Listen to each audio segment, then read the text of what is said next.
নির্বাচনী জনসভায় আমি হয়তো আমার প্রতিপক্ষ সম্পর্কে, রাজনৈতিক প্রতিপক্ষ সম্পর্কে আপনাদের সামনে অনেক কথা বলতে পারতাম, কিন্তু আমি যদি মানুষ সম্পর্কে গীবত করি, রাজনৈতিক প্রতিপক্ষ সম্পর্কে বকাবকি করি, তাতে কি জনগণের কোনো উপকার হবে?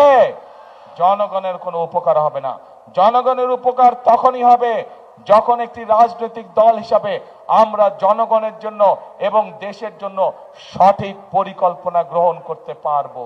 জনগণের জন্য তখনই ভালো হবে, দেশের জন্য যখনই ভালো হবে, যখন আমরা জনগণের সমর্থন নিয়ে, জনগণের সহযোগিতা নিয়ে, জনগণের ভোট নিয়ে আমরা দেশ গঠনের কাজে হাত দিব, তখনই জনগণের ভাগ্যের পরিবর্তন হবে।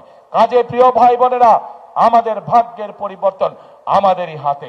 আমরা যদি পরিশ্রম করি, আমরা যদি ঐক্যবদ্ধ থাকি, আমরা যদি একসাথে থাকি, ইনশাল্লাহ আমাদের সেই প্রত্যাশিত বাংলাদেশ আমরা গড়ে তুলতে পারবো। 1971 সালে দেশে যখন যুদ্ধ শুরু হয়েছিল, তখন কিন্তু আমরা দেখিনি কে মুসলমান, কে হিন্দু, কে বৌদ্ধ, কে খ্রিস্টান, কে আদিবাসী। আমরা সকলে একসাথে কাঁধে কাঁধ মিলিয়ে এই দেশকে স্বাধীন করার জন্য যুদ্ধ করেছিলাম। ঠিক একইভাবে জুলাইয়ের গণ অভ্যুত্থানে আমরা দেখিনি কে আদিবাসী, কে হিন্দু, কে মুসলমান, কে বৌদ্ধ, কে খ্রিস্টান।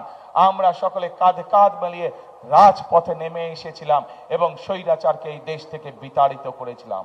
প্রিয় ভাই বোনেরা, আজ বাংলাদেশ জাতীয়তাবাদী দল বিএনপির পক্ষ থেকে পরিষ্কারভাবে আমি একটি কথা বলতে চাই, আমরা সকল ধর্মের মানুষকে সাথে নিয়ে শান্তিতে বসবাস করতে চাই এই বাংলাদেশে। আমরা সকল ধর্মের মতের মানুষকে সাথে নিয়ে আমাদের আগামী দিনের প্রত্যাশিত বাংলাদেশকে ধীরে ধীরে গড়ে তুলতে চাই।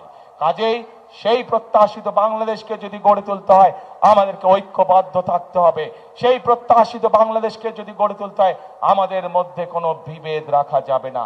সেই প্রত্যাশিত বাংলাদেশকে যদি গড়ে তুলতে হয়, আমাদেরকে দেশের বিরুদ্ধে, জনগণের অধিকার প্রতিষ্ঠার বিরুদ্ধে যারা ষড়যন্ত্র করছে, তাদের বিরুদ্ধে আমাদেরকে সতর্ক এবং সজাগ থাকতে হবে।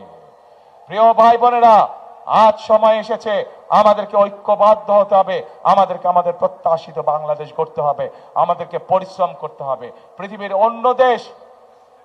অন্য যে সকল উন্নত দেশ আছে, তারা যদি পরিশ্রম করে তাদের দেশকে গড়ে তুলতে পারে, তাহলে আমরা কেন বাংলাদেশের মানুষ আমাদের দেশকে গড়ে তুলতে পারবো না?